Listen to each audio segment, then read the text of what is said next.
चलिए, Indian navy के बाद हम लोग इंडियन कोस्ट गार्ड को देखते हैं। Indian coast guard established on 1977, 1 फरवरी 1977 को इसकी स्थापना की गई थी। इसीलिए 1 फरवरी को प्रतिवर्ष हमारे यहाँ इंडियन कोस्ट गार्ड डे मनाया जाता है। ठीक है, इसकी रिकमेंडेशन किसने की थी? तो it was established on 1977 on recommendations of Nag Chaudhary committee and Rustamji committee. तो नाग चौधरी कमिटी और रुस्तम जी कमिटी केंद्र सरकार ने गठित किया था, ये जानने के लिए कि इंडियन नेवी के अलावा क्या कोस्टल सिक्योरिटी के लिए हमें कोई और ऐसी स्पेशल एजेंसी की जरूरत है, क्योंकि इसके पहले इंडियन नेवी ने और कस्टम डिपार्टमेंट ने भी भारत सरकार से कहा था कि इस प्रकार की कोई एजेंसी हमें बनानी चाहिए।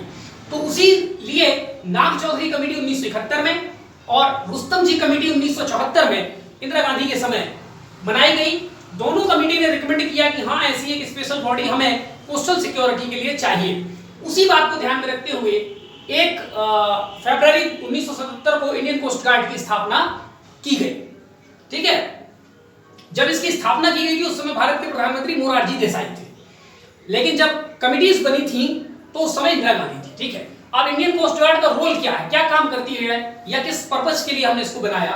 तो इसका रोल है टू सिक्योर एंड प्रोटेक्ट, सुरक्षा करना और रक्षा करना, व्यवस्थित करना। किसका? आर्टिफिशियल आइलैंड को सिक्योर एंड प्रोटेक्ट करना। ऑफशोर टर्मिनल्स, जो तट के किनारे टर्मिनल्स हैं, बंदरगाह है या जो हमने शिपिंग वगैरह करते हैं, जो टर्मिनल्स बने हुए हैं उनकी, फिशरमैन, मछुआरों की भी रक्षा करना, उनको उनके लिए व्यवस्था करना। मैरिनर्स, इसके अलावा जो मछुआरे नहीं हैं लेकिन समुद्र की विभिन्न प्रकार की गतिविधियों में लिप्त रहते हैं, मैराइन इकोलॉजी, समुद्र की इकोलॉजी को भी सुरक्षित रखना, उनकी उसको सिक्योर और प्रोटेक्ट करना, ये भी जो है इंडियन नेवी का काम है, इंडियन कोस्ट गार्ड का काम है। लेकिन ये सारा काम जो है आपको ध्यान रखना है कि Indian coast guard territorial water तक ही, यानी लगभग मोटा हम ले लेते हैं इसको 30 नॉटिकल माइल तक, 30 नॉटिकल माइल शोर से, किनारे, तट के किनारे से 5 से 30 नॉटिकल माइल के बीच का जो एरिया है वहीं पर ये सारी एक्टिविटीज करती है। उसके बाद जो है इंडियन नेवी का काम शुरू हो जाता है। ठीक है, तो इतना इसको सिक्योर एंड प्रोटेक्ट करना। इसके बाद टू असिस्ट, मदद करना, सहायता करना। किसकी? इंडियन नेवी की मदद करना। डिपार्टमेंट ऑफ फिशिंग, मत्स्यन विभाग की मदद करना और कस्टम विभाग की मदद करना। किन किन कामों में मदद करना?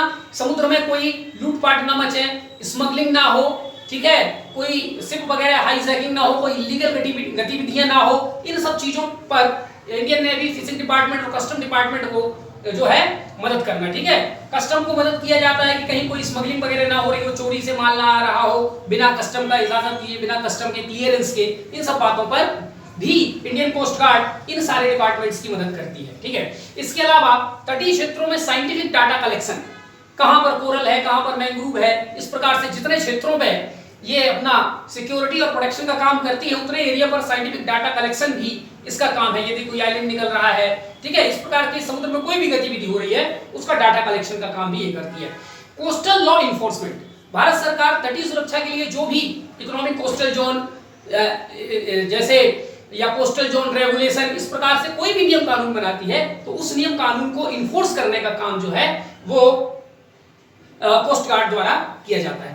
नेशनल डिफेंस ड्यूरिंग हॉस्टिलिटीज, तटीय क्षेत्रों में यदि कोई हॉस्टिलिटीज आ जाए, भयानक चक्रवात आ जाए, ठीक है, या युद्ध वगैरह की स्थिति हो जाए, तो ऐसी स्थिति में भारत की सुरक्षा व्यवस्था में भी कोस्ट गार्ड मदद करती है। लेकिन वो इंडिपेंडेंट रूप से तो मदद करती है, लेकिन उसको कमांड जो प्राप्त होते हैं वो इंडियन नेवी के अंडर में रहकर के वो सारा काम करती है। मैरीटाइम, SAR का मतलब होता है सर्च एंड रेस्क्यू। सर्च माने खोज और रेस्क्यू माने बचाव करना।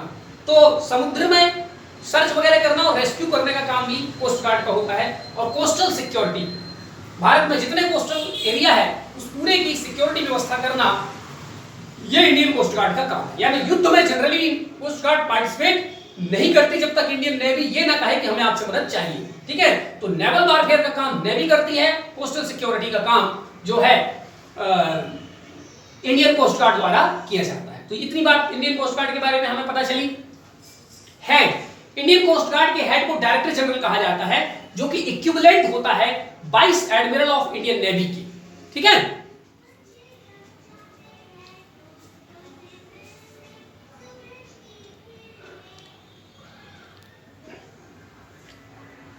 ठीक है। तो इसके हेड को कहा जाता है डायरेक्टर जनरल, जो कि इक्विवेलेंट होता है vice admiral of Indian navy. Indian navy का हेड एडमिरल होता है, वाइस एडमिरल नहीं होता। ठीक है, यानी उसके जो इंडियन नेवी का हेड है उसके तुलना में जो कोस्ट गार्ड का हेड है वो थोड़ा नीचे दर्जे पे आता है। First director general V.A. Kamat, उस समय इंडियन नेवी के जो वाइस एडमिरल थे उन्हीं को फर्स्ट डायरेक्टर जनरल बना दिया गया था जब इसकी स्थापना हुई थी। फर्स्ट सक्सेसफुल ऑपरेशन अक्टूबर 1999, इंडियन कोस्ट गार्ड का पहला सक्सेसफुल ऑपरेशन बहुत फेमस हुआ था अक्टूबर 1999। क्या था operation? A Panama registered Japanese ship MV Alondra Rainbow was hijacked off Indonesia. Ship was repainted as MV Mega Ram at Phuket. The ship was spotted near Kochi heading to Pakistan. Indian Coast Guard ship Tarabai and Indian naval ship Prahar chased and apprehended. क्या था ये mission, समझते हैं। एक जापानी जहाज था जो पनामा देश है साउथ अमेरिका में, वहां पर रजिस्टर्ड था, यानी पनामा के लोगों ने वो जहाज खरीदा हुआ था। ठीक है, उस जहाज में कुछ लुटेरे लोग, उस जहाज का नाम था MV अलोंड्रा रेम्बो। ठीक है, इस जहाज को कुछ लुटेरे लोगों ने हाईजैक कर लिया, और हाईजैक कहां पर किया था? इंडोनेशिया के आसपास इस जहाज को पकड़ लिया गया था। फिर उस जहाज को पकड़ करके वो लोग थाईलैंड लेके आए। थाईलैंड में एक जगह फुकेट, वहां पर उस पूरे जहाज को रीपेंट किया, माने उसमें जो पुराना नाम लिखा हुआ था वो सारा नाम मिटा करके उस जहाज में फिर नया नाम लिखा गया। अब उसमें पहले नाम लिखा था MV अलोंड्रा रेम्बो, अब उसमें नाम लिख दिया गया MV मेगा राम। एकदम नए टाइप से उस जहाज को बनाया गया, और फिर उस जहाज में कुछ लुटेरे आतंकवादी जो भी रहे होंगे वो फिर इंडिया में कोची के किनारे दिखाई दिए, जो पाकिस्तान की तरफ जा रहे थे। ठीक है, इसी दौरान जब कोची के पास दिखे तो इंडियन कोस्ट गार्ड के जो शिप था ताराबाई और INS का जो शिप है प्रहार, उन्होंने अपना एक्शन शुरू किया, उस जहाज का पीछा किया, उसको पकड़ लिया गया। ठीक है, ये था पूरा एक पहला जो सक्सेसफुल ऑपरेशन था इंडियन कोस्ट गार्ड का। ठीक है, चलिए फिर है पेट्रोलिंग क्राफ्ट्स। अब इसका हम देखते हैं फ्लीट। तो इसके पास पेट्रोलिंग क्राफ्ट है 21, लेकिन दो प्रकार। यह दो जो नंबर लिखा है इसका मतलब दो प्रकार के। एक है डॉर्नियर 228 जो कि हमने जर्मनी से लिया है, और फिर एयरबस C295 जो कि हमने स्पेन से लिया है। इन दोनों की संख्या मिलाकर के है 21। ठीक है, दो प्रकार के हैं। हेलीकॉप्टर भी दो प्रकार के हैं, दो ही है ऐसा नहीं है। ठीक है, ये हेलीकॉप्टर हमारे पास है 23 इंडियन कोस्ट गार्ड के पास, तो ध्रुव और चेतक दो प्रकार के हैं, लेकिन टोटल नंबर 23 है, इनकी टोटल नंबर 21 है। ठीक है, इसके बाद वेसल्स, वेसल्स माने जहाज।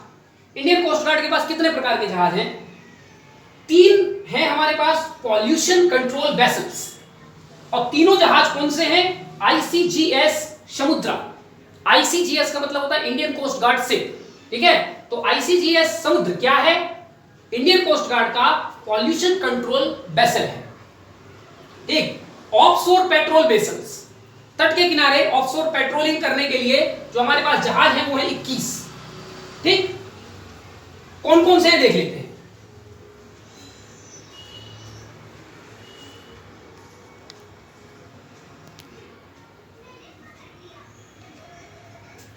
ICGS विक्रम 5 है, विक्रम सीरीज के हमारे पास जहाज। ICGS सामर्थ 7 है, ICGS विश्वस्त 3 है, फिर ICGS संकल्प 2 है, और फिर ICGS समर 4 है।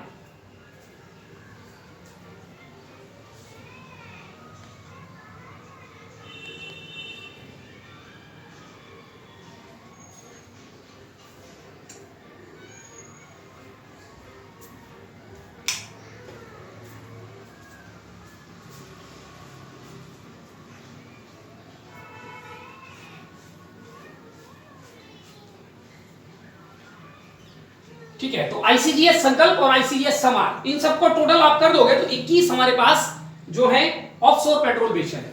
ऑन शोर फास्ट पेट्रोल वेसल 44 है। कौन कौन से 44?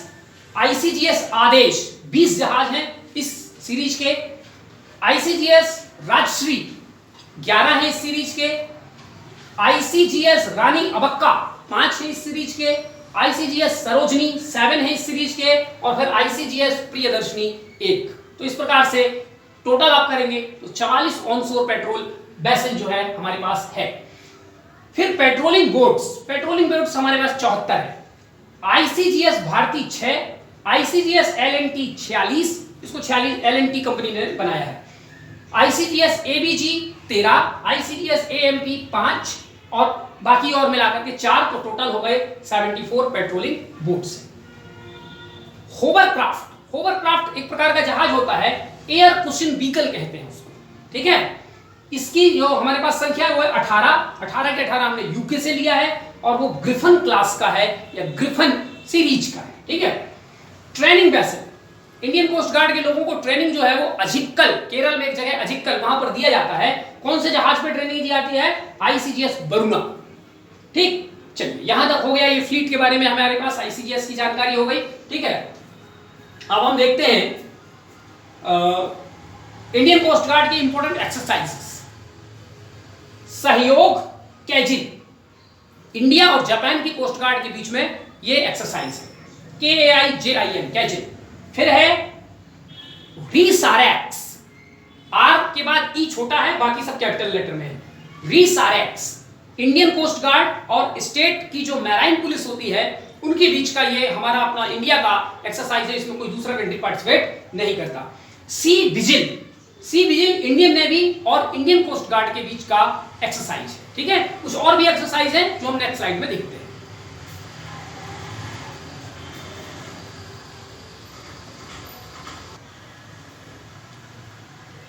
आईसीजी के कुछ और एक्सरसाइज हैं।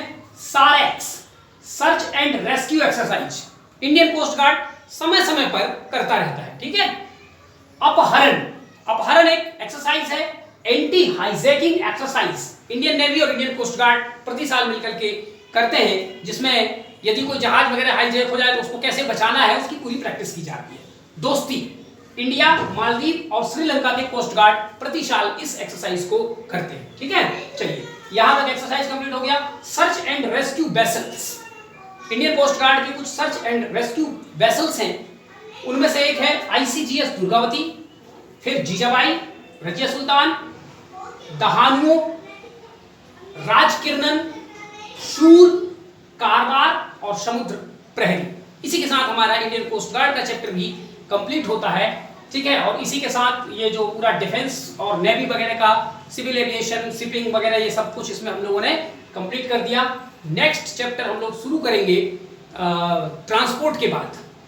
ट्रांसपोर्ट के बाद हमारा जो चैप्टर होगा वो होगा इंडिया में कम्युनिकेशन, ठीक है, जिसमें पोस्ट, टेलीफोन, टेलीग्राफ, ये तमाम चीजें हम लोग देखेंगे। Thank you.